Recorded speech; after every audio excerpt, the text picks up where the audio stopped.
les amis, c'est Nat, j'espère que vous allez bien. Je vous retrouve avec la review du Eternal Sand of Time, en français cette fois. Donc j'espère que ça va vous faire plaisir de voir ce magnifique tarot.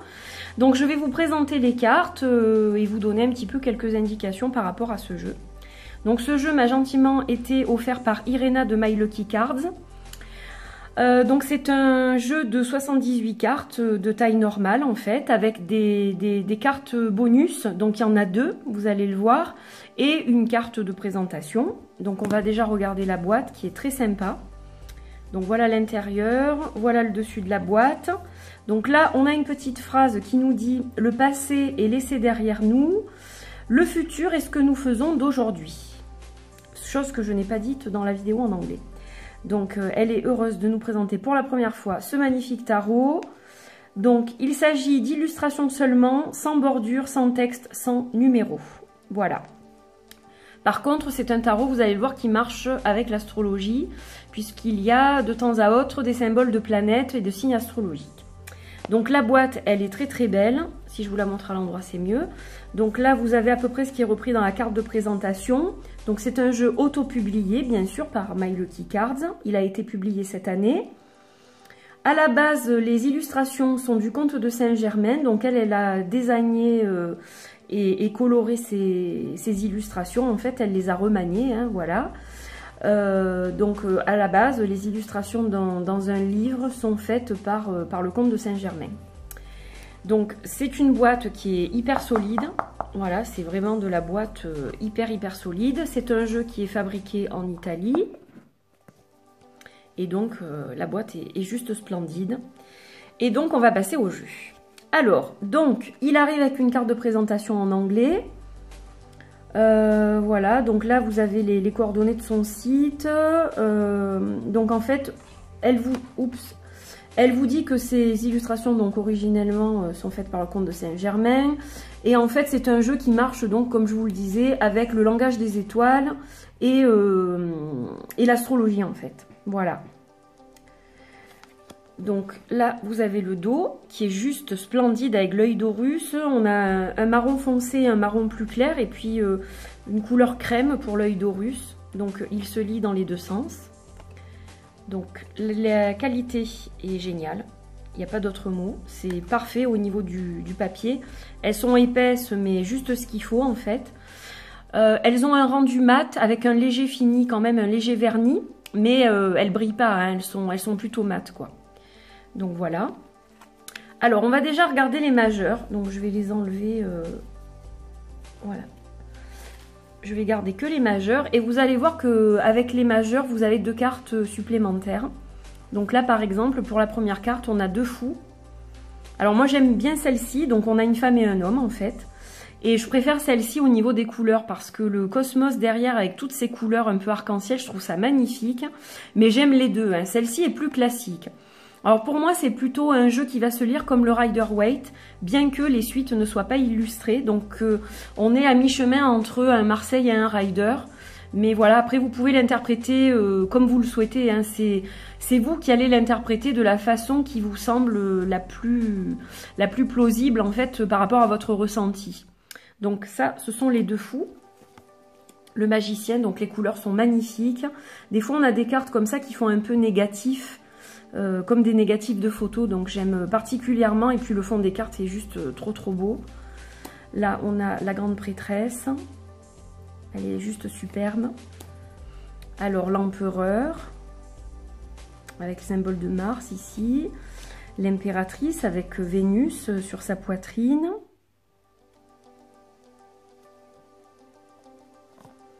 Là, on a la carte du soleil qui est différente de toutes les... pas du soleil, vous voyez, c'est pour ça que j'ai fait un lapsus révélateur. En fait, elles se ressemblent, ces deux-là. Ça, c'est la carte des amoureux et je la trouve très solaire, justement, par rapport à d'autres cartes des amoureux ou de l'amoureux. Donc, elle est très solaire, c'est ce qui m'a fait faire un lapsus. Et puis, si je vous montre, voilà, la carte du soleil, vous voyez, c'est vraiment les mêmes teintes, quoi. Donc là, on a le chariot, donc on respecte bien les couleurs, hein, le personnage en noir et en blanc. Là, on a la carte de la justice avec le symbole du cancer et de Vénus. L'ermite, alors magnifique, une de mes cartes préférées. Le symbole du lion ici. Et pour la roue de fortune, pareil, vous avez deux choix. Donc un plutôt dans les négatifs, comme je vous disais tout à l'heure, et puis une autre plus en couleur. Voilà, donc elles sont belles toutes les deux. Moi, je les trouve belles toutes les deux. J'ai pas de préférence, contrairement à la carte du fou. La force, magnifique force, vraiment superbe. J'adore cette carte, c'est vraiment une de mes préférées aussi. Le pendu, donc on a la lune ici. La mort, ça c'est ma carte, my first préférée ça. Je la trouve magnifique, les couleurs sont super belles. Puis on est vraiment dans la spiritualité là, avec cette couleur violette comme ça. Voilà, dans la renaissance, c'est très lumineux.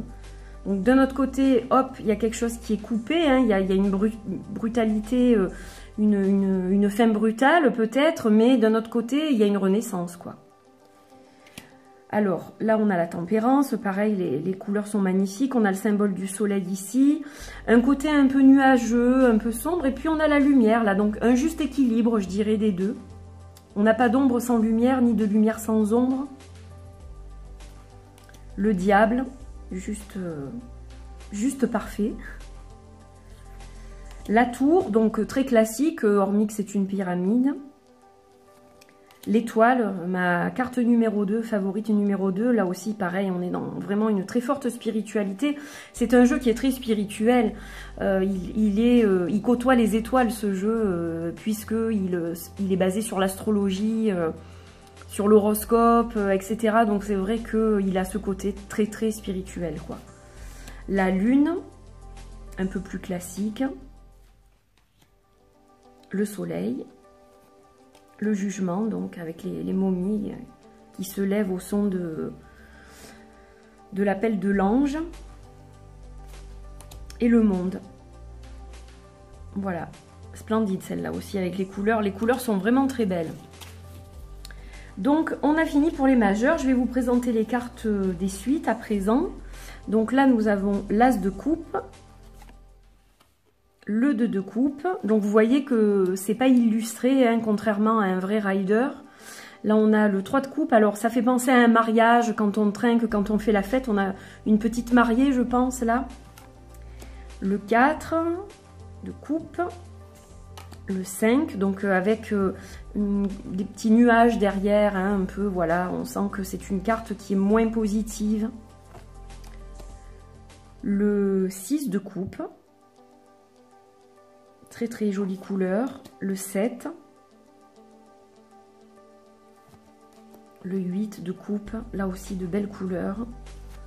Le 9. Et le 10, magnifique. Elle est splendide celle-là, j'adore. J'adore, j'adore. Alors, les cartes des cartes de cours, je vais y arriver. Donc on a le page de coupe, il a la coupe recouverte là. Alors je pense que c'est quand même un personnage assez féminin, très spirituel là encore, hein, on est vraiment dans la spiritualité, dans l'émotion. Le chevalier de coupe, la reine et le roi de coupe qui se font face. Voilà, splendide, hein, les couleurs magnifiques. Donc vous voyez que le panel de couleurs, y a un peu de toutes les couleurs, hein, dans les suites, vous n'avez pas forcément que du bleu, quoi. Donc j'aime vraiment beaucoup, je le trouve très très beau. Alors, pour les pentacles, donc là, on a l'as de pentacle, donc pentacle à l'endroit.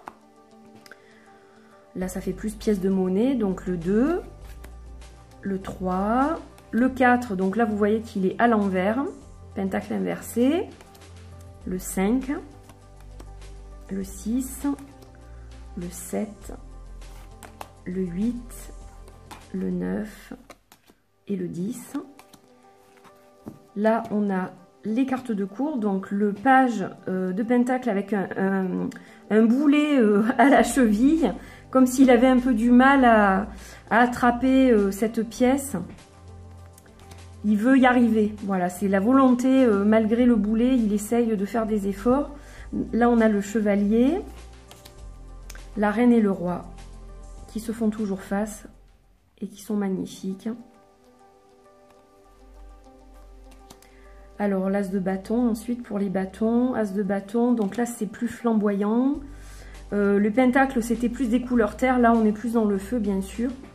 Donc le 2 de bâton, le 3 de bâton, le 4, donc vous voyez qu'il y a toujours plein de petits symboles sur les cartes, des espèces de hiéroglyphes, le 5. Alors à ne pas confondre avec une carte des pentacles, hein, puisque c'est la forme c'est un pentacle, mais on est bien dans les bâtons par contre.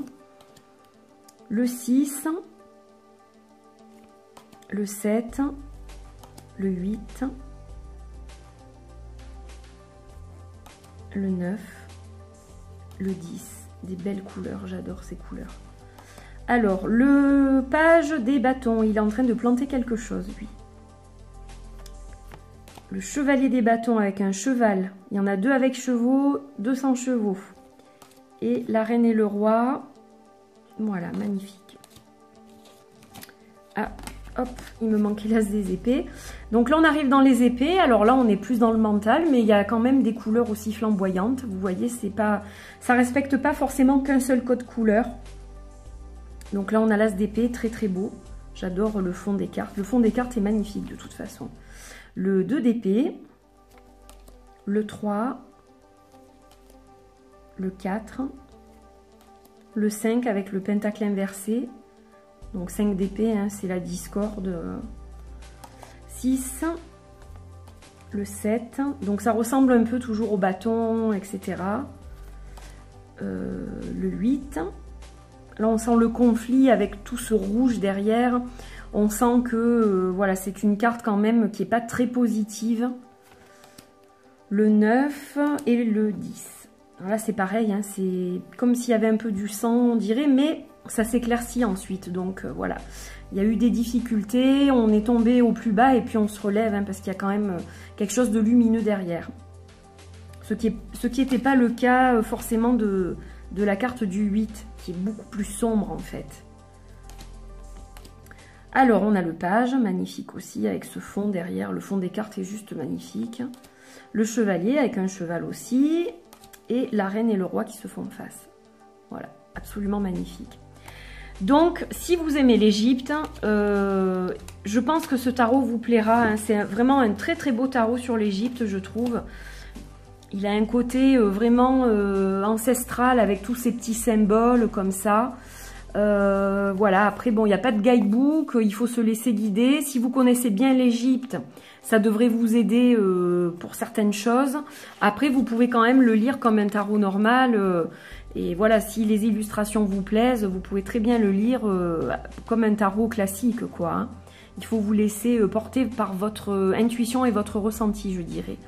Donc voilà, un magnifique tarot, de magnifiques cartes, un très très joli dos et une très bonne qualité, donc ce qui ne gâche rien. Donc évidemment, je vous mettrai le lien dans la barre d'infos si vous êtes intéressé par les jeux que fait Irena. Et puis moi, j'ai le plaisir de vous retrouver bientôt pour une autre vidéo. Voilà, je vous embrasse très fort. J'espère que vous avez été content de voir cette petite vidéo en français. Plein de bisous, portez-vous bien. Et aujourd'hui, il fait pas très beau, donc on va rester au chaud et travailler. Parce que j'ai beaucoup de choses à faire avec mon nouveau projet qui prend forme. Donc voilà, au boulot, avec la grisaille, une bonne tasse de thé. Donc je vous souhaite plein de belles choses et je vous dis à très vite. Bisous, bye bye.